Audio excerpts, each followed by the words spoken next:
स्वामी समर्थ सर्वांना. मी मोनाली तुमचं माझ्या चॅनलमध्ये स्वागत करते. चला तर आपण आज पाहूया की स्वामींचे 11 गुरुवार आपण कसे करावे, कोणी करावे. स्वामींचे 11 गुरुवार करण्यासाठी तर आपण कोणत्याही महिन्यापासून सुरुवात करू शकतो, पण हा आहे श्रावण महिन्यात, उद्या आहे श्रावण महिन्यातील पहिला गुरुवार आणि श्रावण महिना हा कोणतेही व्रतवैकल्य करण्यासाठी शुभ मानला जातो. म्हणून आपण उद्या गुरुवारपासून हे व्रत सुरू करू शकतो. चला तर आपण पाहूया हे व्रत कोण कोण करू शकतो. स्वामींचे 11 गुरुवार सर्वजण करू शकतात. मुलगा मुलगी, स्त्री पुरुष, ज्यांना लिहिता वाचता येते ते सर्वजण हे स्वामींचे 11 गुरुवार करू शकतात.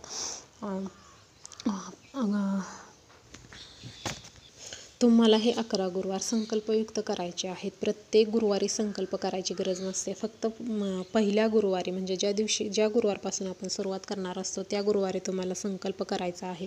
त्याच्या अगोदर तुम्हाला तुमच्या घराजवळ जर स्वामींचे केंद्र, मठ किंवा दत्त महाराजांचे मंदिर असेल तर तेथे जाऊन तुम्हाला महाराजांना नारळ व खडीसाखर ठेवून महाराजांना समोर ठेवून महाराजांना अशी प्रार्थना करायची आहे की स्वामी महाराज, मी आजपासून तुमचे 11 गुरुवारचे व्रत करत आहे, तर तुम्ही माझे व्रत पूर्ण करून घ्या.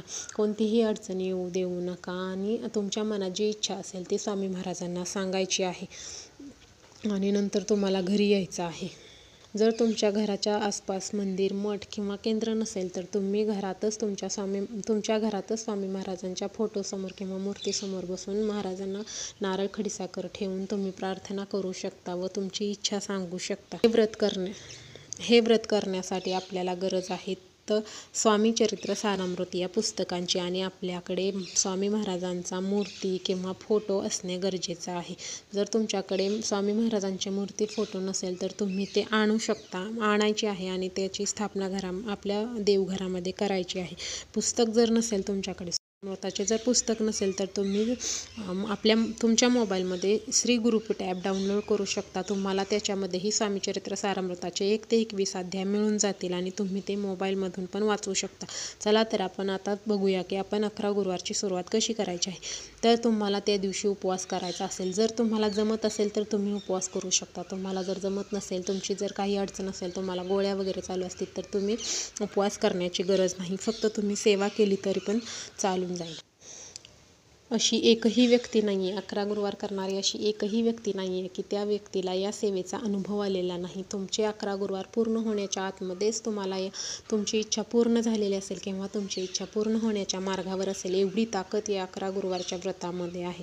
आता ज्यांना उपवास करणं शक्य नसेल त्यांनी उपवास नाही केला तरी चालेल, पण तुम्हाला स्वामीचरित्र सारामृताचे 1 ते 21 अध्याय हे गुरुवारच्या दिवशी वाचायचे आहेत. 1 ते 21 अध्याय संपूर्ण गुरुवारीच वाचायचे आहेत.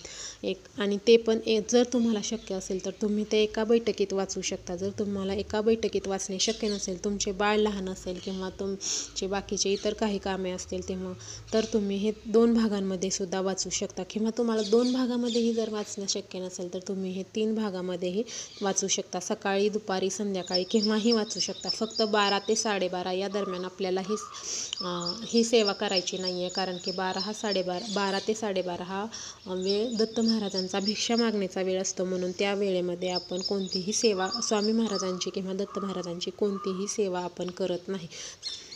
याच्यानंतर तुम्हाला स्वामीचरित्र सारामृत तर तुम्हाला 1 ते 21 अध्याय वाचायचेच आहेत, पण त्याच्याबरोबर तुम्हाला स्वामी महाराजांचा तारक मंत्र हा 11 वेळा पठण करायचा आहे आणि 11 माळी श्री स्वामी समर्थ या मंत्राचा जप तुम्हाला करायचा असेल. जर तुमच्याकडे माळ नसेल तर तुम्ही 20 मिनिटं या मंत्राचा जप करू शकता. आता आपण जाणून घेऊया की हे 11 गुरुवार आपण कशासाठी करू शकतो. तर तुमची कोणतीही इच्छा असो, अगदी कोणतीही इच्छा असतो तुमची. जर तुम्हाला मूलबाळ होत नसेल, नोकरी मिळत नसेल, नोकरीमध्ये प्रमोशन मिळत नसेल, स्वतःचे घर होत नसेल, तर तुमची कोणतीही इच्छा असेल ती या व्रतामुळे 1001% पूर्ण होणार. या ग्रंथामध्ये एवढी ताकद आहे की ती आपण शब्दामध्ये सांगू शकत नाही. खूप खूप खूप प्रभावी असा हा स्वामी महाराजांचा ग्रंथ आहे. तुम्हाला हा ग्रंथ कोठेही मिळेल. पाहूया की या व्रताची आपण मांडणी कशी करायची आहे. तर आपल्याला एक पाट घ्यायचा आहे. त्या पाटावर आपल्याला स्वामी महाराजांचा, तुमच्याकडे जर स्वामी महाराजांचा फोटो असेल तर तुम्ही स्वामी महाराजांचा फोटो व्यवस्थित पुसून त्या फोटोला हार घालायचा आहे. तुमच्याकडे मूर्ती असेल तर ती मूर्तीला अभिषेक करून तुम्ही ती मूर्ती त्या पाटावरती ठेवायची आहे. पाटावरती लाल किंवा कोणत्याही कलरचे तुम्ही वस्त्र अंथरू शकता. फक्त काळे वस्त्र हे कोणत्याही देवपूजेच्या कोणत्याही व्रतासाठी आपल्याला वापरायचं नाही आहे. बाकी तुम्ही कोणत्या कलरचे वस्त्र तुम्ही अंथरू शकता.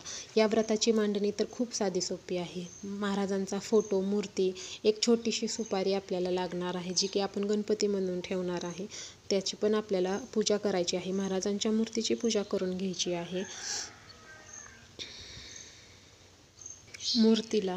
मूर्तीला किंवा फोटोला तुम्हाला गंध अक्षदा लावायच्या आहेत. फुले अर्पण करायची आहेत.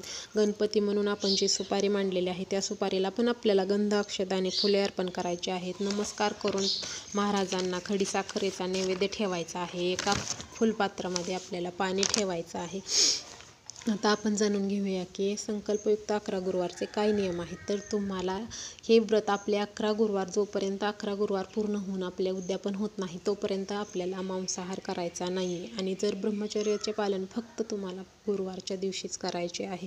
असं काही नाही आहे की तुम्हाला 3 महिने ब्रह्मचर्याचे पालन करायचे आहे. जोपर्यंत 11 गुरुवार पूर्ण होत नाहीत तोपर्यंत ब्रह्मचर्याचे पालन करायचे आहे असं कोणताही नियम नाही. फक्त तुम्ही गुरुवारी ब्रह्मचर्याचे पालन करू शकता. आणि जर तुम्ही बाहेरगावी राहत असाल बाहेरगावी राहत असाल आणि तुमचे सासर जर दुसऱ्या गावामध्ये असेल तर तुम्ही सासऱ्याकडे गेल्यानंतर तिथेही ही सेवा करू शकता. पण तुम्ही माहेरी गेल्यावर ही सेवा करू शकत नाही. पण जरी तुम्ही तिथं सेवा केली तरी तुम्ही तो गुरुवार आपल्या 11 गुरुवारमध्ये काउंट करायचा नाही. कारण ते आपण माहेरी गेलेलो असतं. आपण सासरी गेलेलो तर ते आपल्याला चालतं, कारण की ते आपलंच घर असतं. तर तुम्ही जर स्वामी महाराजांचे उपवास करत असाल तर उपवास सोडताना संध्याकाळी स्वामी महाराजांना आपण जो पण काही घरामध्ये स्वयंपाक केला आहे त्या स्वयंपाकामधला एक ताट स्वामींसाठी नैवेद्य म्हणून काढायचं आहे आणि त्यातील नैवेद्य स्वामींना अर्पण करायचं आहे. स्वामी महाराजांची आरती करायची आहे आणि आपण संध्याकाळी तो उपवास सोडू शकतो. सुतक, मासिक पाळी हे जर तुम्हाला गुरुवारच्या दिवशी येत असेल तर तुम्ही तो गुरुवार स्किप करून पुढच्या गुरुवारपासून कंटिन्यू करू शकता. खूप प्रभावी असं हे व्रत आहे. तुम्हाला नक्की करून बघा. तुम्हाला अनुभव आल्याशिवाय राहणार नाही. स्वामी महाराजांची खूप प्रभावी अशी ही सेवा आहे. चला तर मग आपण आता जाणून घेतली आहे 11 गुरुवार कसे करावे, त्याचे नियम, सर्व माहिती. आणि जरी तुम्हाला आणखीन काही प्रश्न असतील तर ते प्रश्न मला कमेंटमध्ये नक्की सांगा. आपण त्याही प्रश्नांची उत्तरे देण्याचा प्रयत्न करू. आणि माहिती आवडली असेल तर चॅनलला लाईक करा, शेअर करा आणि सबस्क्राईब करा. श्री स्वामी समर्थ.